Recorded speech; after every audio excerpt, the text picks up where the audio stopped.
नमस्ते दर्शकों, कैसे हो आप लोग। तो मेरे चैनल में आप सभी का फिर से स्वागत है और ये है मेरा डे 4 इन झारखंड। तो थोड़ी ही देर बाद हम निकलने वाले हैं अपने नेक्स्ट डेस्टिनेशन की तरफ। तो इसीलिए मैंने सोचा कि चलो आपको अपना रूम का अपने घर का टूर करवा देते हैं। और वैसे ये बगल वाला जो घर है अभी दिखा रहे थे, वो था मेरी बड़ी दादी का घर, जहाँ पे वो अपनी लास्ट सासों तक यहाँ पे थी। और ये जो सामने बकरियाँ गई वो दादी की वो पेट्स है जिसके बारे में मैंने आपको पिछले दिनों इंट्रोड्यूस करवाया था। अगर आपने नहीं देखा होगा वीडियो तो प्लीज़ जाके मेरा देख लीजिए वीडियोस।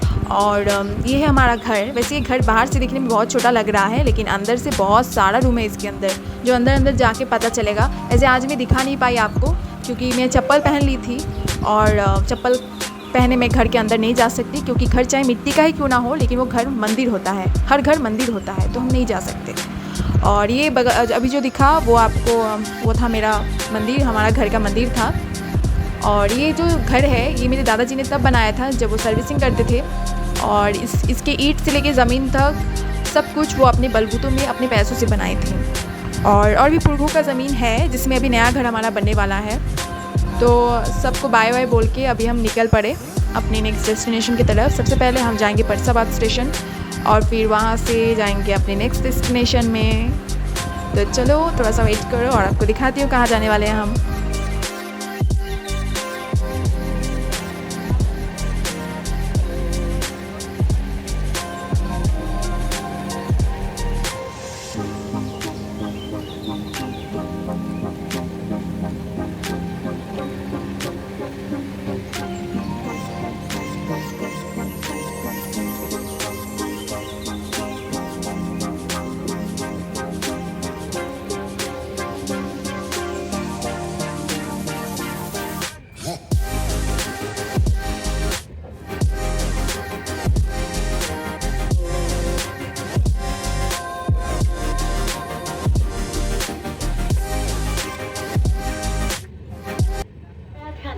गाड़ी संख्या 1315 जम्मू तवी कोलकाता एक्सप्रेस जम्मू तवी से चलकर धनबाद आसनसोल के रास्ते कोलकाता को जाने वाली प्लेटफॉर्म क्रमांक 2 पर आ चुकी है।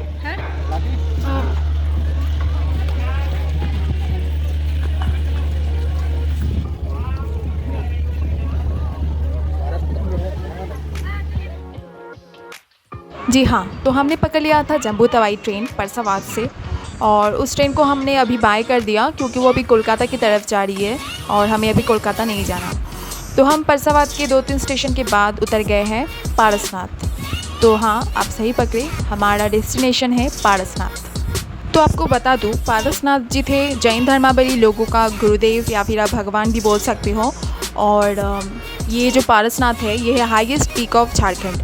तो ये एक तरफ से तो तीर्थ स्थान है जैन धर्मावलंबी लोगों का, और एक तरफ से बहुत प्रकृति प्रेमियाँ भी आते हैं मेरी तरह, जिनको पहाड़ पसंद है।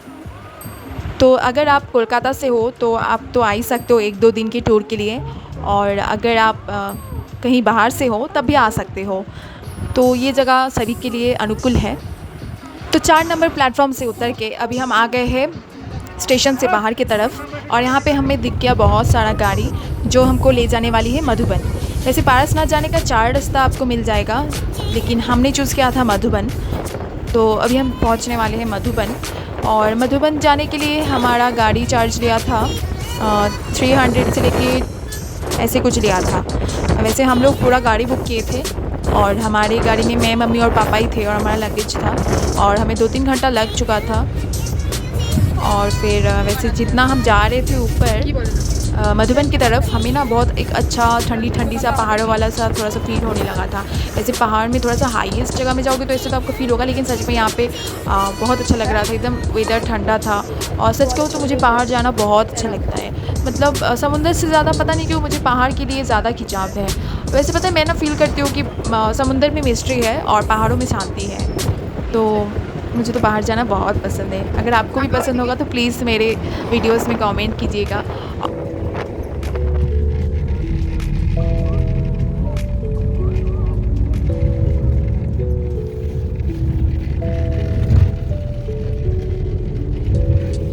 तो शायद ज़्यादा दूर बाकी नहीं है, क्योंकि वो जो गेट दिख रहा था वहीं से स्टार्ट होता है मधुबन का रास्ता, और शायद हम लगभग पहुंच ही गए हैं, अब ज़्यादा दूर बाकी नहीं है।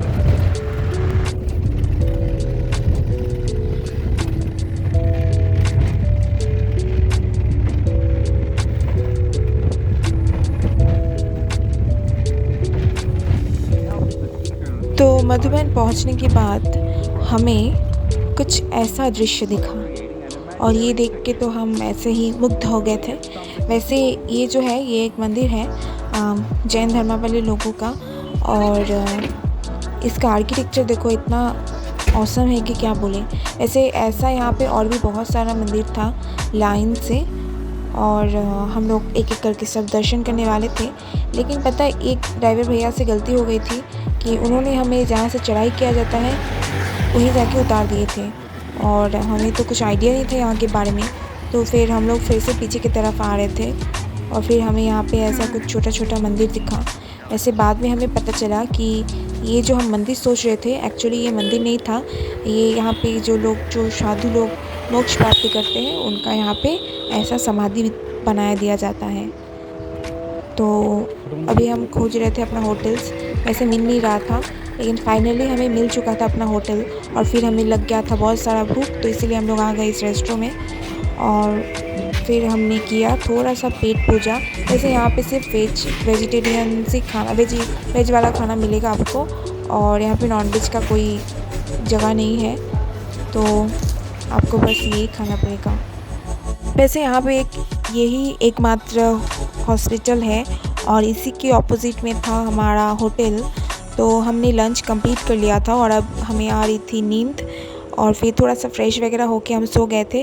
वैसे होटल का नंबर और नाम यहाँ पे है, अगर आपको आना होगा तो आप इसको पॉज करके स्क्रीनशॉट मार के थोड़ा सा प्लीज़ कर लेना कॉन्टैक्ट। और यहाँ पे रूम्स बहुत ही नीट एंड क्लीन थे और इनका रेट था पर डे 500, तो कम ही था और अच्छा था, होटल ख़राब नहीं था, रहने लायक था। और फिर वैसे हम लोग झप्पी वप्पी लेके शाम को निकल रहे थे, तो फिर देखे कि यहाँ पे बारिश हुआ था, और बारिश होने के बाद तो यहाँ पे कुछ अलग ही वेदर हो गया था, बहुत ही ठंडी लग रही थी। तो वेदर की वजह से तो बहुत ही अच्छा नींद आ गया था और हमें बिस्तर से उठने का भी मन नहीं कर रहा था। लेकिन क्योंकि ये हमारा घर नहीं है और हमें डिनर भी करना था, तो इसीलिए मम्मी और पापा तीनों हम फिर से निकल गए, और फिर जहाँ से हम लंच किए थे वहीं से हम लोग डिनर वगैरह करके और फिर थोड़ा सा मार्केट घूमे और फिर घर चले गए, होटल चले गए और सो गए। तो आज का डे हमारा कुछ ऐसा ही था, और फिर नया डे आएगा। तो please like share and subscribe for more updates and thank you.